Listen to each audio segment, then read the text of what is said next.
Bharat Lengaka Santigi Wari Sanariba Nagaland the best Toba Lalhobalup NSCN-IM gi Lalmeeshingna Assam Rifles ki Personel Kuntra Mathoi Pung Amarom Henna Phajinduna Thamlure Hairi. Hairi ba thaudok asi ngarang nungthil pung ani makhairom taba matamda Nagaland gi Perel District ki Manung Chanba Jalupki da thokibani Hairi. Pau asina makha taribadi kunmanga suba Assam Rifles ki Kangbuna Jalupki gi lambida lakpa matamda Mafam aduda layramba NSCN-IM gi masing yamlaba Naga Army singna overpowered tawraga Phajinduna thamkibani Hairi.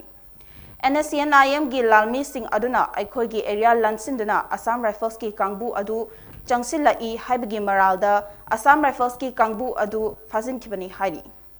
Thaudok adu thokle haibagi pau Assam Rifles ki makok thongbana pau fangbadagi case fire monitoring cell da pau faunaraba matungda Phajinduna thamluriba Assam Rifles sing adu thadokibani Hairi.